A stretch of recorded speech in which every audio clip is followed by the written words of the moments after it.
हाँ, तो बच्चों हम लोगों ने जो है धातु एवं अधातु के 2 पार्ट में मुख्य रूप से जाना था। धातु के भौतिक गुणों के बारे में, धातु के रासायनिक गुणों के बारे में, फिर अधातु के भौतिक गुण और अधातु के रासायनिक गुण, और फिर मुख्य रूप से भौतिक गुणों के आधार पर धातु अधातु में क्या अंतर होता है और रासायनिक गुणों के आधार पर धातु अधातु में क्या अंतर होता है, जो कि बहुत ही महत्वपूर्ण प्रश्न पूछा जाता है ये आपका। तो यहाँ तक हम लोगों ने बात कर लिया था।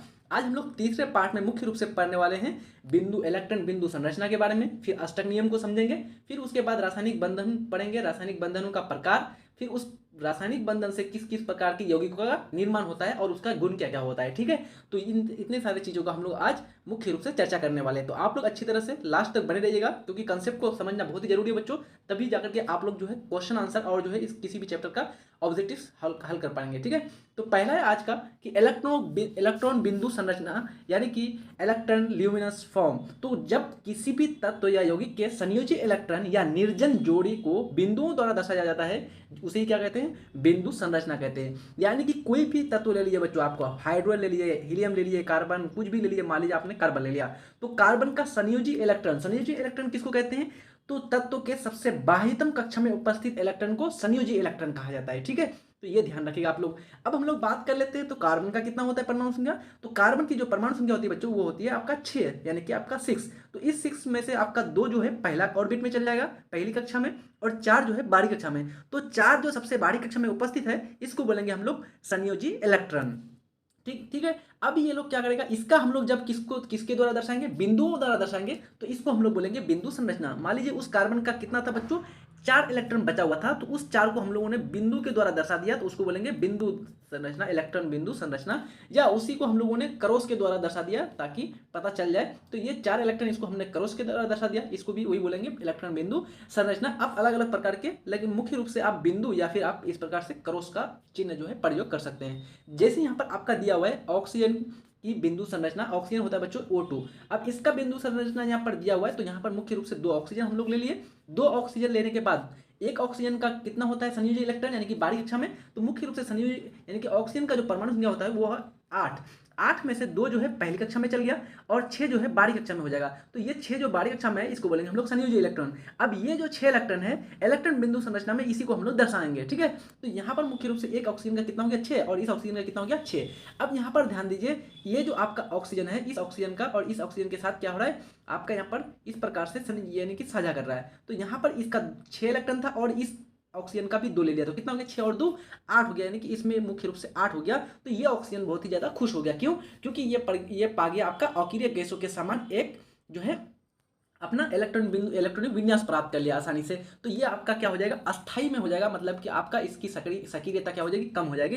तो इस प्रकार से इसका 8 पूरा हो जाएगा, और इसी प्रकार से ये दूसरा वाला ऑक्सीजन का भी 8 पूरा हो जाएगा, क्योंकि शेयरिंग करके आप लोग गिनते जाइए। तो यहाँ पर 2 है, यहाँ पर 2 इलेक्ट्रॉन 4, और 4 यहाँ पर मुख्य रूप से यहाँ पर है, तो कितना हो गया 8 हो गया इस ऑक्सीजन का। और इस ऑक्सीजन का भी देखिए, इधर 2 है, इधर 2 है, और इधर आपका बीच में 4, तो 4 4 8, तो दोनों ऑक्सीजन का आपका 8 यहाँ पर हो रहा है। अब मुख्य रूप से कितने इलेक्ट्रॉन का साझा हो रहा है, तो इलेक्ट्रॉन ये ऑक्सीजन वाला जो है 1 नंबर का मान लीजिए ऑक्सीजन है, ये 2 नंबर का ऑक्सीजन है, तो ये अपने तरफ से 2 देता है और इधर ये अपने तरफ से 2 देता है। तो मुख्य रूप से दो इलेक्ट्रॉन का यहाँ पर साझा हो रहा है, तो यहाँ पर बनेगा डबल बॉन्ड, यानी कि आपका द्वि मतलब कि बंधन बनेगा बच्चों। ठीक है, तो इस प्रकार से आपका डबल बॉन्ड को हम लोग दर्शाएंगे। ठीक है, चलिए आगे बात करते हैं। यहाँ पर नाइट्रोजन का दिया हुआ है, तो उसी प्रकार से नाइट्रोजन का कैसे हो जाएगा, तो नाइट्रोजन का होता है परमाणु संख्या बच्चों आपका मुख्य रूप से कितना 7। अब उस 7 में से कितना होता है, 2 पहली कक्षा में हो जाता है और 5 जो है उसका बारी कक्षा में होती है। ठीक है, ध्यान है ना आपको, 7 होती है इसका, तो बारी कक्षा में कितना हो गया 5 इलेक्ट्रॉन। अब ये 5 इलेक्ट्रॉन कहलाएगा आपका संयोजी इलेक्ट्रॉन। अब ये संयोजी इलेक्ट्रॉन को हम लोग इन इलेक्ट्रॉन बिंदु संरचना में दर्शा सकते हैं आसानी से। तो किस प्रकार से, तो नाइट्रोजन गैस होता है N2 के फॉर्म में, तो मुख्य रूप से इसका जो है 5 इलेक्ट्रॉन आप दर्शा दीजिए। मान लीजिए एक यहाँ पर आपने दर्शाया, एक यहाँ पर दिए, और यहाँ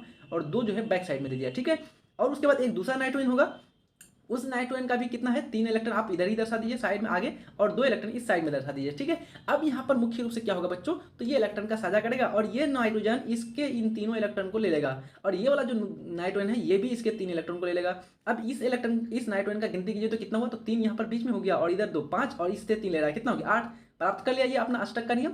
उसी प्रकार से ये भी आपका गिनती कीजिए तो 2 इधर हो गया और 3 यहाँ पर, कितना 5, और यहाँ पर 3 8 हो गया। तो ये भी अपना पूरा कर लिया, मतलब कि ये लोग जो है दोनों अपना अस्थायित्व को प्राप्त कर लिया, यानी कि आप ये लोग क्या हो जाएगा, बहुत ही कम सक्रियता हो जाएगा, यानी कि क्योंकि ये इन्होंने क्या प्राप्त कर लिया, तो अष्टक यानी कि उत्कृष्ट गैस जो है, अक्रिय गैस, उनके समान अपना जो है इलेक्ट्रॉनिक विन्यास प्राप्त कर लिया। ठीक है, तो ये हो जाएगा आपका यहाँ पर जो है आप 3-3 इलेक्ट्रॉन का आप साझा हुआ था तो बन जाएगा यहाँ पर ट्रिपल बॉन्ड। तो नाइट्रोजन नाइट्रोजन के बीच कितना बन गया, त्रिबंधन बंधन बन जाएगा, मतलब यानी कि ट्रिपल बॉन्ड। आगे आपका तात्विक अणु या आपका यौगिक अणु से क्या समझेंगे। तो तात्विक अणु बोलते बच्चों जब सेम प्रकार के तत्व जब जुड़ेंगे दो या दो से अधिक तो उसको बोलेंगे तात्विक अणु। जैसे हाइड्रोजन और हाइड्रोजन जुड़ गया, बन गया हाइड्रोजन H2, तो इसको बोलेंगे तात्विक अणु। तत्व तत्व के सेम तत्व के मिलान से बना है। उसी प्रकार से O2 तो ऑक्सीजन ऑक्सीजन से मिलकर बना है। उसी प्रकार से P4 फॉस्फोरस, तो 4 को फॉस्फोरस मिला है तब यहाँ पर बना है आपका P4। तो इस प्रकार से इसको हम लोग बोलेंगे तात्विक अणु। और यौगिक तो आप लोग समझते हैं बच्चों, किसी तत्व का विभिन्न अणु आपस में मिलकर सदृश अणु का निर्माण करती है तो उसे तात्विक अणु कहते हैं। और कई तत्व आपस में मिलकर यौगिक का निर्माण करती है तो उसको क्या कहते हैं, यौगिक कहते हैं। जिस संरचना एक जैसी होती है, जिसकी संरचना कैसी होती है, एक जैसी होती है, तो इसको क्या कहते हैं, यौगिक अणु कहते हैं। तात्विक अणु यहाँ पर दिया हुआ जैसे H2 O2 Cl2 N2 P4। तो आपको ऑब्जेक्टिव में सीधा यहाँ से प्रश्न पूछ लेगा बच्चों कि तात्विक अणु निम्नलिखित में कौन सा जो अणु है वह तात्विक अणु है। ऑप्शन दे देगा आपको ऑक्सीजन O2, उसके बाद दे देगा CH4 या अलग अलग प्रकार से वहां पर ऑप्शन दे देगा। तो मुख्य रूप से जो आपको सेम प्रकार के तत्व देखेगा उसको आपको लगा देना है टिक। यहाँ पर आपका यौगिक के फॉर्म में दिया है methane CH4, CO2 carbon dioxide gas, HCl hydrochloric अम्ल, मैग्नीशियम क्लोराइड। तो यहाँ पर मुख्य रूप से सीधा सीधा पूछ लिया था बच्चों आपको क्वेश्चन कि मीथेन का फॉर्मूला क्या होता है, सूत्र क्या होता है। तो ध्यान रखिएगा CH4 मीथेन का सूत्र होता है। ठीक है, और यहाँ पर एक और प्रश्न बनता है बच्चों, हाइड्रोक्लोरिक अम्ल यानी कि इसका सूत्र क्या होता है। तो आप लोग याद रखिएगा HCl। अगर इसका नाम रासायनिक नाम पूछ लेगा तो आप लोग लिख लीजिएगा हाइड्रोजन क्लोराइड। ये हाइड्रोजन है और ये आपका क्लोरीन है, यहाँ पर लिख देंगे हाइड्रोजन क्लोराइड। ठीक है, अब बात कर लेते हैं अष्टक का नियम होता क्या है भाई। उस समय से बात कर रहे हैं सर आप अष्टक के नियम के बारे में। तो अष्टक का नियम होता है बच्चों, इस मतलब कि कोई भी अगर तत्व है, कोई भी धातु हो या अधातु हो, वो किस इलेक्ट्रॉन का चाहे त्याग करेगा, यानी कि किसी को दे दिया छोड़ दिया अपना इलेक्ट्रॉन, या किसी से इलेक्ट्रॉन लेगा ग्रहण करेगा और ग्रहण करके अक्रिय गैस यानी कि जो निष्क्रिय गैस है उसके समान इलेक्ट्रॉनिक विन्यास प्राप्त करेगा। उसके समान क्या प्राप्त कर लेगा, इलेक्ट्रॉनिक कॉन्फ़िगरेशन, इलेक्ट्रॉनिक विन्यास। तो उसको बोलेंगे हम लोग अष्टक का नियम। अब भाई क्यों प्राप्त करने चाहते हैं वो लोग अक्रिय गैसों के समान अष्टक यानी कि इलेक्ट्रॉनिक विन्यास। मुख्य रूप से जितने भी धातु हैं, जितने भी तत्व हैं, वो सब चाहता है कि मैं क्या रहूं, मैं अस्थाई रहूं, मैं अस्थाई निवास करूं, मतलब कि मेरी अभिक्रिया किसी दूसरे के साथ ना हो, मैं अक्रिय गैसों के समान रहूं। तो इसके लिए वो लोग क्या करता है, अपने इलेक्ट्रॉन को आदान प्रदान करता है, चाहे तो त्याग करेगा चाहे उसके लिए ग्रहण करेगा। ठीक है, अब जैसे आपका मालूम है आपको सोडियम की परमाणु संख्या बच्चों बार बार पूछ लिया था। सोडियम की परमाणु संख्या कमेंट कीजिए तो कितना होता है। तो जी बिल्कुल जो है इसका आपका 11 होता है। ठीक है, तो मुख्य रूप से अब ये 11 जो होता है इसका इलेक्ट्रॉन विन्यास कितना हो जाएगा। तो 2 पहली कक्षा में, दूसरी कक्षा में 8, 2 और 8 कितना हो गया 10, तो एक इसका बच गया बारहवीं कक्षा में। अब देखिए इस एक के रहने से सोडियम जो है बहुत ही ज्यादा क्रियाशील हो जाती है। अगर ये सोडियम अपना इस एक इलेक्ट्रॉन को किसी दूसरे को दे देगा, त्याग कर देगा, तो मुख्य रूप से ये इसका बारहवीं कक्षा में 8 बच जाएगा। 8 जो बच जाएगा, 8 और 2 10 हो जाता है। 10 किसके समान हो जाता है बच्चों, 10 जो है आपका नियोन गैस की परमाणु संख्या कितनी होती है 10। तो 10 यानी कि आपका जो है नियोन गैस के समान, जो कि अक्रिय गैस है, उसके समान अपना इलेक्ट्रॉनिक विन्यास को प्राप्त कर लेगा। और उसके बाद सोडियम जो है क्या हो जाएगा, अक्रिय गैस की तरह मतलब कि अस्थायित्व को प्राप्त कर लेगा। तो इस प्रकार से इसके लिए सोडियम क्या करेगा, अपने एक इलेक्ट्रॉन को त्याग देगा। तो त्यागने के लिए कैसे करेगा, जैसे यहाँ पर आपका सोडियम है, ये अपने एक इलेक्ट्रॉन को त्याग दिया, त्यागा तो क्या बन गया आपका Na+, यानी कि सोडियम पर एक चार्ज हो जाएगा। क्योंकि वो अपने एक इलेक्ट्रॉन को त्याग दिया था।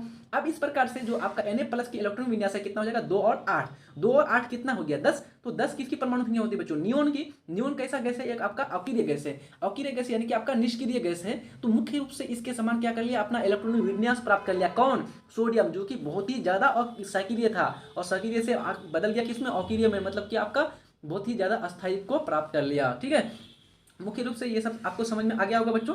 आइए अब हम लोग बात करते हैं रासायनिक बंधन के बारे में। ऊपर से आपको ये सब समझ में अब आसानी हो जाएगी रासायनिक बंधन को समझने में। ठीक है, तो केमिकल बॉन्ड, किसी अणु के अंदर परमाणु एक दूसरे से जिस बल के द्वारा बंधा होता है, उस रासायनिक बल को, इस बल के द्वारा मतलब कि बने बंधन को क्या कहते हैं हम लोग, रासायनिक बंधन कहते हैं। यानी कि कोई भी एक अणु होगा, अणु में अगर जितने भी परमाणु होते हैं वो जिस बंधन के द्वारा, जिस बल के द्वारा जुड़ा रहता है बच्चों, उसी को बोलते हैं हम लोग रासायनिक बंधन। उस रासायनिक बल को बोलते हैं रासायनिक बंधन। ठीक है, रासायनिक बंधन की लंबाई को पिकोमीटर से मापा जाता है। यानी किससे मापा जाता है बच्चों, पिकोमीटर। और 1 पिकोमीटर कितना होता है, 1 पिकोमीटर बच्चों होता है 10⁻⁻12 मीटर।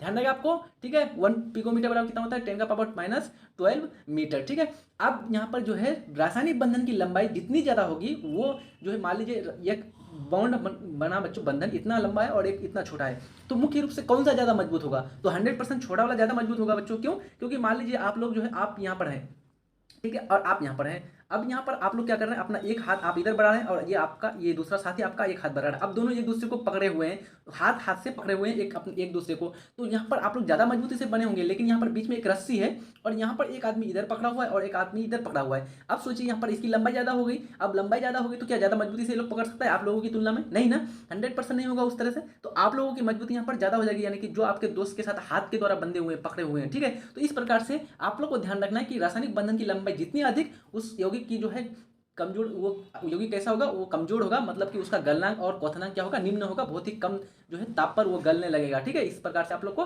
ध्यान रखना है। अब बात करते हैं इसके प्रकार के बारे में। रासायनिक बंधन कितने प्रकार के होते हैं? तो पहला है आपका रासायनिक बंधन जो है आयनिक बंधन, यानी कि दो प्रकार के होते हैं बच्चों। पहला आपका आयनिक बंधन या वैद्युत सहसंयोजक बंधन, वैद्युत संयोजक बंधन, और दूसरा होता है आपका सहसंयोजक बंधन। तो पहले की बात कर लेते हैं हम लोग, इलेक्ट्रोकोवेलेंट यानी कि इलेक्ट्रोवैलेंट बॉन्ड, या फिर इसको आयनिक बॉन्ड भी बुलाया जाता है। वह रासायनिक बंधन जिसमें दो या दो से अधिक परमाणु इलेक्ट्रॉनों को त्याग या ग्रहण कर यौगिक का निर्माण करेगा। यानी कि इसमें मुख्य रूप से क्या होगा बच्चों, चाहे तो कोई तत्व यहाँ पर क्या करेगा, अपना एक इलेक्ट्रॉन को त्याग करेगा, या एक से अधिक इलेक्ट्रॉन का त्याग करेगा और कोई दूसरा ग्रहण करने वाला होगा, तभी बनेगा यहाँ पर आपका आयनिक बंधन का। और आयनिक बंधन से जो यौगिक बनेगा उसको बोलेंगे आयनिक यौगिक। ठीक है, तो मुख्य रूप से देखिए यहाँ पर आपका सोडियम है। सोडियम क्या करेगा, अपना एक इलेक्ट्रॉन बाहरी कक्षा में जो उसका मौजूद है उसको क्या कर देगा, त्याग कर देगा। और उसके बाद क्लोरीन है। क्लोरीन की परमाणु संख्या कितनी होती है बच्चों, ये आपका एक बार बोर्ड परीक्षा में पूछा हुआ है, तो ध्यान रखिएगा। क्लोरीन की परमाणु संख्या होती है 17 और इसकी बाहरी कक्षा में कितनी इलेक्ट्रॉन होती है, ये भी आपका ऑब्जेक्टिव में आया हुआ है। नहीं मानते आप लोग क्वेश्चन बैंक उठा करके देख सकते हैं। तो सीधा सीधा ये छोटा छोटा प्रश्न आपका बार बार आते रहता है बच्चों, जब से भी ऑब्जेक्टिव प्रश्न का ये प्रचलन हुआ है। ठीक है, 2020-18 के बाद ये आपका बहुत ही ज्यादा बार पूछा जाता है। तो क्लोरीन की बाहरी कक्षा में कितना इलेक्ट्रॉन हो जाएगा, तो आप लोग निकालने जानते ही हैं। पहला कक्षा में 2 इलेक्ट्रॉन, दूसरी कक्षा में 8 इलेक्ट्रॉन और लास्ट कक्षा में बाहरी कक्षा में 7 इलेक्ट्रॉन। तो ये 7 हो गया इसका आपका संयोजी इलेक्ट्रॉन। अब इस 7 को हम लोग को 8 बनाना है, तो इस 7 को 8 बनाने के लिए कितना चाहिए, 1 इलेक्ट्रॉन चाहिए। तो ये सोडियम जो है आपका 1 इलेक्ट्रॉन क्लोरीन को दे देगा। लो भाई क्लोरीन, मेरे पास 1 इलेक्ट्रॉन ज्यादा था, तुम ले लो। और क्लोरीन भी आसानी से स्वीकार कर लेगा। क्यों? क्योंकि क्लोरीन को भी 1 की जरूरत थी, 1 इलेक्ट्रॉन की। 2 देता तो नहीं लेता क्या? वो बोलता कि नहीं भाई मुझे तो 1 ही की जरूरत है, 2 का लेंगे। तो यहाँ पर मुख्य रूप से 1 इलेक्ट्रॉन की जरूरत थी तो 1 ले लेगा, और सोडियम को 1 बाहर निकालने की जरूरत थी तो 1 बाहर निकाल दिया, और बन गया यहाँ पर कौन सा बॉन्ड, आयनिक बॉन्ड। और यहाँ पर बन गया आयनिक बंधन। ठीक है, और इस बंधन के निर्माण से जिस यौगिक का निर्माण होता है इस बंधन से, तो उसको बोलते हैं हम लोग आयनिक यौगिक। तो सोडियम क्लोराइड किस प्रकार का यौगिक हो गया बच्चों, आपका आयनिक यौगिक। ध्यान रहेगा आपको। चलिए आगे बढ़ते हैं। दो तत्वों के बीच आयनिक यौगिक का एग्जांपल यहाँ पर दिया हुआ है कि दो तत्वों के परमाणु आपस में इलेक्ट्रॉन के आदान प्रदान के उपरांत आयनिक यौगिकों का निर्माण करता है। किस यौगिकों का? आयनिक यौगिक यानी कि आपका आयनिक कंपाउंड। मुख्य रूप से यहाँ पर दिया हुआ है, जैसे देखिए आपका मैग्नीशियम है और उसके साथ कौन है, आपका ऑक्सीजन है। तो अब देखिए हम लोग जानते हैं मैग्नीशियम की कक्षा में बारह, यानी कि मैग्नीशियम का परमाणु संख्या कितनी होती है, 12। अब 12 जो होती है, 12 का होता है आपका 2 8 2। अब ये बारह कक्षा में 2 इलेक्ट्रॉन हो गया, इस 2 को त्यागेगा तो कितना प्लस, 2 प्लस हो जाएगा। उसी प्रकार से ऑक्सीजन का बारह कक्षा में 6 इलेक्ट्रॉन होता है बच्चों, ये भी पूछा हुआ है। ऑक्सीजन की बारह कक्षा में कितने इलेक्ट्रॉन होते हैं, तो कितना इलेक्ट्रॉन होता है आपका, क्योंकि ऑक्सीजन का परमाणु संख्या होता है 8 और 8 का हम लोग निकालेंगे इलेक्ट्रॉनिक विन्यास तो बन जाएगा 2 और 6। तो ये 6 हो गया आपका इसका संयोजी इलेक्ट्रॉन, बारहवीं कक्षा में इलेक्ट्रॉन।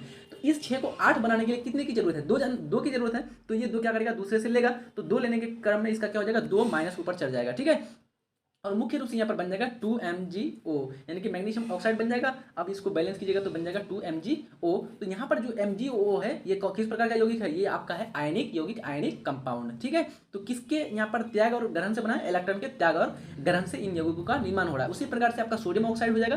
तो सोडियम ऑक्साइड भी यहाँ पर देखिए, सोडियम 1 इलेक्ट्रॉन अपना त्याग करेगा और ऑक्सीजन 2 इलेक्ट्रॉन को ग्रहण करेगा, तो मुख्य रूप से बन जाएगा Na2O। तो यहाँ पर आप लोग को क्या करना है, मुख्य रूप से इसको जो है बैलेंस कर देनी है। बैलेंस करेंगे तो बच्चों सोडियम का यहाँ पर 2 है तो यहाँ पर आगे आ जाएगा 2, इस ऑक्सीजन का 2 है तो यहाँ पर क्या कर देंगे। तो मुख्य रूप से यहाँ पर ध्यान देने योग्य बात है बच्चों, ये ऑक्सीजन का 2 हो गया तो यहाँ पर ऑक्सीजन का 2 करने के लिए यहाँ पर 2 दे देंगे, और सोडियम का हो गया 4 तो यहाँ पर डालेंगे 4। ठीक है, ये आपका हो जाएगा। आगे बात करते हैं दो मूलकों के बीच रासायनिक बंधन। तो दो मूलक आपस में इलेक्ट्रॉन का आदान प्रदान कर आयनिक यौगिकों का निर्माण करता है। तो सबसे पहला है आपका NH4, उसके बाद है कौन अभिक्रिया कर रहा है उसके साथ कौन जुड़ रहा है, आपका क्लोरीन। तो NH4 जो होता है ये आपका क्या करेगा, 1 इलेक्ट्रॉन को त्याग करेगा और क्लोरीन 1 इलेक्ट्रॉन को ग्रहण करेगा, तो बन जाएगा आपका अमोनियम क्लोराइड NH4Cl। बहुत ही इंपॉर्टेंट है बच्चों, आपका सीधा सीधा फॉर्मूला यहाँ से पूछा जाता है कि अमोनियम क्लोराइड का सूत्र क्या होता है। तो यहाँ पर ध्यान रखिएगा आप लोग NH4Cl, और सबसे ज्यादा आप लोग ध्यान रखिएगा बच्चों NH3 अमोनिया का जो फॉर्मूला होता है क्या होता है, अमोनिया का फॉर्मूला होता है NH3। ये आपका बोर्ड परीक्षा में पूछा जाता है और आप लोग जो है NH4 मार के आ जाते हैं, ये गलत हो जाएगा बच्चों। आप लोग को ध्यान रखना है, अमोनियम क्लोराइड पूछेगा तो NH4Cl, लेकिन अमोनिया पूछेगा तो NH3। अमोनिया का यूज कहाँ पर होता है, तो अमोनिया का यूज जो है मुख्य रूप से इसका उपयोग जो किया था बच्चों खेतों में ये बनाने के लिए, आपका उर्वरक के रूप में किया था, जो खाद पोटाश बनता है ना उसी का निर्माण में। अगला है आपका सल्फेट आयन, किसके साथ जुड़ा है, सोडियम आयन के साथ, तो बन जाता है आपका सोडियम सल्फेट, जो क्या है आपका एक लवण है। किस प्रकार का लवण है, आपका धात्विक लवण है। ठीक है, चलिए आगे बात करते हैं अब आयनिक बंधनों के गुण या आयनिक बंधनों से बने यौगिक का गुण। चाहे आप आयनिक बंधन का गुण बोल दीजिए या फिर उससे बने यौगिक आयनिक यौगिकों का गुण बोल दीजिए। तो सबसे पहला इसका गुण है कि ये इसका जो गलनांक और क्वथनांक है वो कैसा होगा, उच्च होगा। आप लोग को सब समझ में आ गया होगा, गलनांक और क्वथनांक मैं 2-3 बार समझा दिया हूं आप लोग को।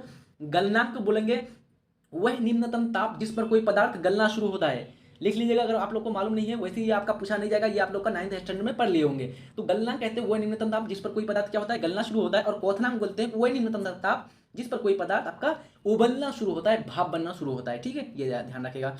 क्योंकि इसके यौगिक के अणुओं में उपस्थित परमाणु की बंधन की लंबाई क्या होती है, बहुत ही कम होती है। देखिए आयनिक यौगिकों में कैसा होगा, लंबाई बहुत ही कम होगा, लेकिन सहसंयोजक से में पढ़ेंगे तो उसमें लंबाई क्या होगा, ज्यादा होगा। और मैंने बताया था जितना लंबाई कम उसकी जो है मजबूती उतनी ही ज्यादा, और जितना लंबाई ज्यादा उतना ही उसका मजबूती कम होगा। ठीक है, तो यहाँ पर ध्यान रखिएगा, और इसी के कारण इसका क्वथनांक और गलनांक दोनों उच्च होता है। तो यहाँ पर आपका क्वेश्चन बनेगा बच्चों 2 नंबर में आपका कि किसी भी आयनिक यौगिकों का जो आपका गलनांक और उच्च क्वथनांक जो है वो उच्च क्यों होता है। तो आप लोग को सीधा सीधा कारण लिख लेना एक लाइन में, वहां पर लिख लीजिएगा आंसर में कि क्योंकि जो आयनिक यौगिक होते हैं उसके बंधनों की लंबाई जो है कैसी होती है बच्चों, वो जो है बहुत ही कम होती है। बहुत ही कम होने के साथ साथ वो इलेक्ट्रॉन के त्याग और जो है ग्रहण से बनता है, जिस कारण उसके क्वथनांक और गलनांक दोनों ही क्या होते हैं, उच्च होते हैं। आयनिक यौगिक के विभिन्न तत्वों पर धन आवेश या ऋण आवेश होता है, यानी कि आयनिक यौगिक का जो निर्माण होगा वहां पर मुख्य रूप से धन आवेश और ऋण आवेश होगा। क्यों, क्योंकि यहाँ पर हो रहा है एक कर रहा है अपना इलेक्ट्रॉन का त्याग, तो जैसे ही वो त्याग करेगा वहां पर हो जाएगा आपका धन आवेश, और कोई दूसरे से लेगा, ग्रहण करेगा, तो ग्रहण करने वाले पर कौन सा चार्ज, माइनस चार्ज, यानी कि आपका ऋण आवेश। तो इसको बोलेंगे धन आवेश, इसको बोलेंगे ऋण आवेश।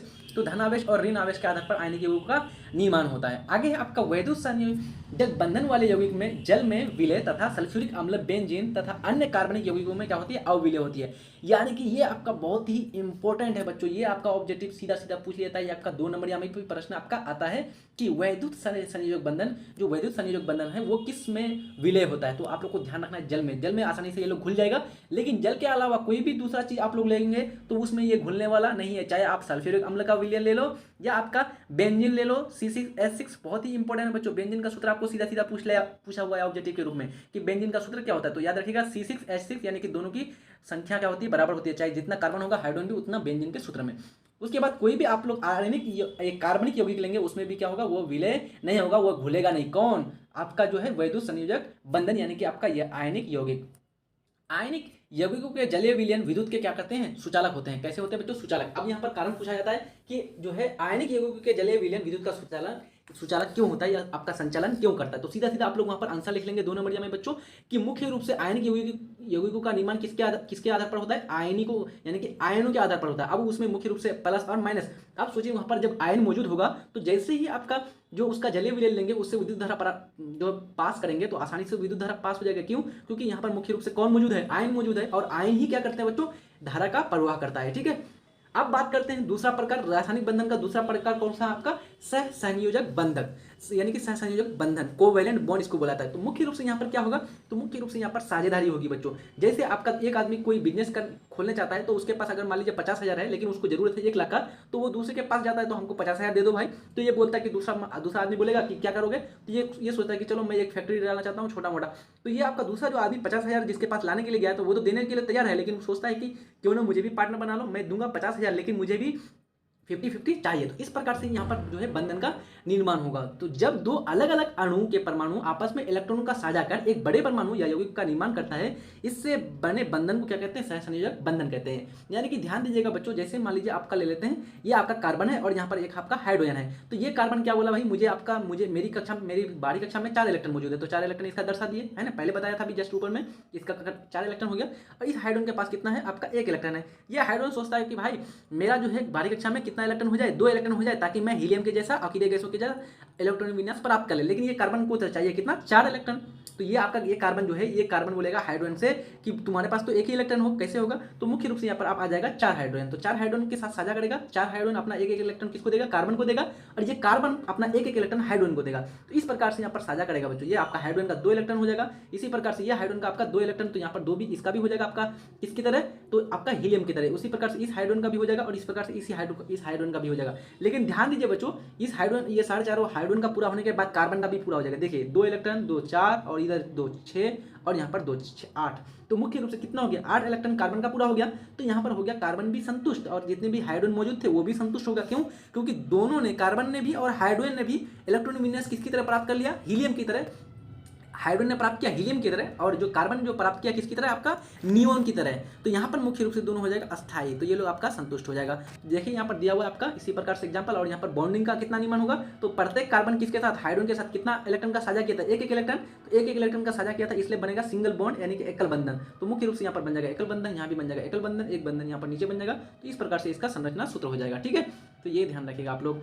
तो यहाँ पर जब दिया हुआ है बच्चों कि जब दो अलग अलग अणु के परमाणु आपस में इलेक्ट्रॉनों का साझा करके, जबकि ऊपर में क्या पड़ा था आयनिक बंधन में मुख्य रूप से वहाँ इलेक्ट्रॉनों का ग्रहण और इलेक्ट्रॉनों का त्याग, लेकिन यहाँ पर क्या है साझा करके एक बड़े परमाणु या यौगिक का निर्माण करता है। तो इससे बने बंधन को क्या कहते हैं, सहसंयोग बंधन कहते हैं, और इससे बने यौगिक को क्या कहते हैं, सहसंयोग यौगिक कहते हैं। ठीक है, अब बात करते हैं सहसंयोग बंधन कितने प्रकार के होते हैं। तो मुख्य रूप से बच्चों सहसंयोग बंधन जो है आपका 3 प्रकार के होते हैं। ठीक है, एकल सहसंयोग बंधन, दूसरा आपका है द्विसहसंयोग बंधन, और आपका त्रिक सहसंयोग बंधन। तो पहला बात करते हैं हम लोग सिंगल बॉन्ड यानी कि आपका एकल सहसंयोग बंधन, सिंगल कोवेलेंट बॉन्ड। तो यहाँ पर मुख्य रूप से किसका निर्माण होगा, तो एकल सहसंयोग बंधन यानी कि एक एक बॉन्ड का निर्माण होगा।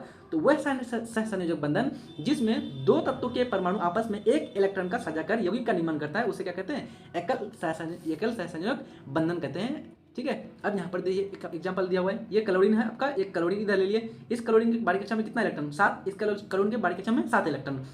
ये अपना क्लोरीन क्या करेगा, एक इलेक्ट्रॉन इसको दे देगा और ये अपना क्लोरीन एक इलेक्ट्रॉन इसको दे देगा। तो एक एक इलेक्ट्रॉन का साझा करके कितना इलेक्ट्रॉन, कौन सा बॉन्ड का निर्माण हुआ, तो आपका सिंगल बॉन्ड का निर्माण हो जाएगा। तो इसको बोलेंगे एकल सहसंयोजक बंधन। ठीक है, अब बात करते हैं द्विसहसंयोजक बंधन के बारे में, यानी कि आपका डबल कोवेलेंट बॉन्ड। वह सहसंयोग बंधन जिसमें दो तत्वों के परमाणु आपस में इलेक्ट्रॉनों का साझा करके क्या करेगा, यौगिक का निर्माण करेगा। तो यहाँ पर बोलेंगे हम लोग द्विक सहसंयोजक बंधन। जैसे मुख्य रूप से एग्जांपल के रूप में देख लीजिए बच्चों, ऑक्सीजन को ले लेते हैं। ऑक्सीजन के बारीक कक्षा में कितना इलेक्ट्रॉन, इसके बारीक कक्षा में 6 इलेक्ट्रॉन और इसके भी बारीक कक्षा में 6 इलेक्ट्रॉन। तो ये आपका 2 इलेक्ट्रॉन इसको कहेगा कि बच्चों भाई ऑक्सीजन तुम हमको जो है 2 इलेक्ट्रॉन दे दो, ताकि मेरे पास 6 2 8 हो जाएगा, और ये सोचेगा कि मेरा भी दे दो। तो इस प्रकार से ये आपका 8 बनाएगा और इस प्रकार से ये भी आपका 8 बना लेगा। तो यहाँ पर मुख्य रूप से हो जाएगा आपका डबल सहसंयोग बंधन यानी कि द्विसहसंयोग बंधन का निर्माण हो जाएगा। ठीक है, अगला आपका त्रिसहसंयोग बंधन, जो आपका ऊपर में हम लोग एग्जांपल देखा था नाइट्रोजन का। तो नाइट्रोजन कितना कितना इलेक्ट्रॉन, 3 3 इलेक्ट्रॉन का साझा करके बनाता है त्रिसहसंयोग बंधन। तो मुख्य रूप से बोलेंगे वह सहसंयोग बंधन जिसमें दो तत्वों के परमाणु आपस में 3 इलेक्ट्रॉन का साझा कर यौगिकों का निर्माण करता है, उसे बने बंधन को क्या कहते हैं, त्रिसहसंयोग बंधन कहते हैं। ठीक है, अब बात करते हैं इसके गुण क्या होंगे, सहसंयोग बंधनों के गुण। यहाँ पर मुख्य रूप से आपको इलेक्ट्रॉन लिख दिया गया बच्चों, यहाँ पर आप लोग लिख लीजिए यौगिक लिख लीजिए, या आपका सहसंयोग यौगिक बंधन। पहला आपका ये विद्युत धारा का कैसा होता है, कुचालक होता है, यानी कि ये आपका विद्युत धारा का कैसा होगा, कुचालक होगा, बैड कंडक्टर होगा। दूसरा आपका इसका द्रवणांक क्वथनांक गलनांक क्या होता है, बहुत ही निम्न होगा। क्यों? क्योंकि ये आपका इलेक्ट्रॉन के साझा से बना है और इसका बंधन की लंबाई कैसी होगी, ज्यादा होगी, लंबाई ज्यादा होगी। ठीक है, तीसरा गुण है आपका बच्चों, सहसंयोग यौगिक जो है जल में अविलय तथा बेंजीन, सल्फ्यूरिक अम्ल तथा अन्य कार्बनिक यौगिकों में क्या होगा, ये आपका जलीय विलयन में विलय हो जाएगा, यानी आसानी से घुल जाएगा। यानी कि इसका जो गुण होगा आपका मुख्य रूप से आयनिक यौगिकों का सबसे सीधा विपरीत होगा। यानी कि आयनिक यौगिक जो थे विद्युत धारा का सुचालक था, जबकि ये कुचालक होता है। आयनिक यौगिकों का द्रवणांक, क्वथनांक, गलनांक सारा चीज क्या होता है, उच्च होता है, बल्कि इसका आपका जबकि सहसंयोग यौगिक का निम्न होता है। आयनिक यौगिक जो है मुख्य रूप से जल में घुलता था, लेकिन ये आपका सहसंयोग यौगिक जल में नहीं घुलेगा, बल्कि आपका अकार्बनिक यौगिकों में घुलेगा। ठीक है, ये ध्यान रखना है आपको। अगर आपको मुख्य रूप से दोनों में अंतर पूछ लेगा बच्चों, तो सीधा सीधा आप लोग यही अंतरों को लिख लेंगे। सहसंयोग यौगिक में अवयवी तत्व आपस में इलेक्ट्रॉनों का साझा कर यौगिक का निर्माण करता है, किसके साझा करके, इलेक्ट्रॉनों का साझा करके, जबकि आयनिक यौगिक में इलेक्ट्रॉन का आपका क्या होता था, त्याग और ग्रहण होता था। ठीक है, ध्यान रखिए। आगे बात कर लेते हैं बच्चों वैद्युत संयोग तथा सहसंयोग यौगिक में अब अंतर क्या है। ठीक है, तो मुख्य रूप से हम लोगों ने ऊपर में सारे इसके गुणों को जान लिया, तो अब इसका आसानी से अंतर लिख सकते हैं। ये इलेक्ट्रॉन के पूर्ण स्थानांतरण के फलस्वरूप बनता है। स्थानांतरण मतलब कोई त्याग करेगा, कोई ग्रहण करेगा, जबकि ये कैसा है, साझा करके बनेगा। ये इलेक्ट्रॉनों के पारंपरिक साझा के फलस्वरूप बनता है। ये आयनों से बने होते हैं। मुख्य रूप से मैंने वहां पर बताया था ऋण आवेश और धनावेश, यानी कि ऋणायन और धनायन, जबकि ये आपका क्या है, ये उदासीन अणुओं से मिलकर के बनेगा। ये मुख्यतः जो है आपका क्रिस्टलीय ठोस पदार्थ होते हैं, यानी कि किस पदार्थ का गुण कैसा होगा, ठोस पदार्थ है। ये प्राय ठोस या द्रव हो सकते हैं। ठीक है, इनके द्रवणांक एवं क्वथनांक उच्च होता है, जबकि इसके द्रवणांक और क्वथनांक कैसे होते हैं बच्चों, बहुत ही निम्न होता है। क्यों इसके द्रवणांक क्वथनांक उच्च होता है, क्योंकि आयनिक यौगिक का जो मुख्य रूप से लंबाई है बच्चों बंधनों की, वो कैसी होती है, कम होती है, जबकि आपका सहसंयोग यौगिकों में इसकी बंधनों की लंबाई जो होती है वो ज्यादा होती है। ये जो है जल में विलय तथा सल्फ्यूरिक अम्ल, बेंजीन तथा अन्य कार्बनिक यौगिकों में अविलय होता है, जबकि आपका जो मुख्य रूप से सहसंयोग यौगिक है ये आपका जल में अविलय होगा, और बाकी अकार्बनिक यौगिक सल्फ्यूरिक अम्ल जैसे बेंजीन, इनमें क्या होगा, आसानी से भूल जाएगा। ठीक है, अगला है आपका मुख्य रूप से 8 यहाँ पर गुण है बच्चों, लेकिन आपको दीर्घ उत्तरीय प्रश्न पूछेगा तो सिर्फ और सिर्फ आपको 5 ही याद रखना है। 4 से 5 लिख लेंगे, एक भी मार्क्स आपको नहीं कटेगा, आपका नहीं काटने वाला है, ठीक है। तो यहाँ पर छठा गुण आप लोगों को ध्यान रखना है कि विद्युत अपघटन करने पर ये विघटित हो जाते हैं, यानी कि अगर विद्युत धारा पास करेंगे आप उससे तो वो आप आसानी से टूट जाएगा, लेकिन विद्युत इसका जो है विद्युत अपघटन प्राय नहीं होता है। किसका? सहसंयोजक यौगिक का। इनके अणुओं की कोई निश्चित आकृति नहीं होती है, जबकि इनके अणु की एक निश्चित ज्यामितीय आकृति होती है, जैसे मैंने ऊपर में बताया था, आपको दिखाया था। विलयन में ये तीव्रता से अभिक्रिया करते हैं, यानी कि आपका कोई भी विलयन होगा बच्चों उसमें ये तीव्रता से अभिक्रिया करेगा, लेकिन विलयन में इनकी अभिक्रिया कैसी होती है? प्राय बहुत ही स्लो होती है, धीरे धीरे होती है, ठीक है। तो आज हम लोगों ने मुख्य रूप से ये सारी चीज को जान लिया बच्चों। अगला पार्ट में हम लोग मुख्य रूप से खनिज अयस्क जो आपका बहुत ही ज्यादा इंपॉर्टेंट है, वहां से आपका ऑब्जेक्टिव बहुत ज्यादा बनता है और दीर्घ उत्तरीय प्रश्न ज्यादा बनता है, ठीक है। तो उसके बारे में चर्चा करेंगे। तो आई थिंक ये सारा चीज आप लोग को समझ में आ गया होगा अच्छी तरह से। आप लोगों को इसमें से मुख्य रूप से ध्यान किसको रखना है? तो सबसे पहला है इन दोनों में अंतर जो है बार बार आप लोग को पूछ लिया जाता है सीधे सीधे दीर्घ उत्तरीय प्रश्न में, ठीक है। तो इसको आप लोग ध्यान रखिएगा और 4 से 5 आप लोग अंतर को याद रखिएगा, 4 से 5 पॉइंट कम से कम लिखिएगा एग्जाम्पल के साथ, ठीक है। तो यहाँ से आपका क्वेश्चन बन जाएगा। उसके बाद सहसंयोजक यौगिकों के क्या गुण होते हैं, इसके कम से कम 3 से 4 गुणों को आप लोग को अच्छी तरह से याद रख लेना है। सबसे पहला याद रखिएगा कि ये आपका क्या होता है? विद्युत धारा का कुचालक होता है। इसके जो है मुख्य रूप से द्रवणांक, क्वथनांक, गलनांक ये सब सारे निम्न होते हैं। ये जो है जल में घुलेगा नहीं। उसके बाद ये मुख्य रूप से याद रखिएगा कि ये अवयवी तत्वों से आपस में इलेक्ट्रॉनों की साझा करके बनता है, ठीक है। ये सारा चीज इसको याद रखने के बाद मुख्य रूप से आपको आयनिक बंधनों से बने यौगिकों का सारा गुण को याद रखना है। इसमें से 3 कम से कम को आपको अच्छी तरह से याद रखिएगा, ठीक है। तो अच्छी तरह से पढ़ते रहिए बच्चों। Best of luck. अगर आप लोग न्यू हैं बच्चों चैनल में तो प्लीज सब्सक्राइब कर दीजिएगा, अपने दोस्त यार को भी शेयर कर दीजिएगा, ठीक है। तो मिलते हैं नेक्स्ट वीडियो में, तब तक के लिए जय हिंद।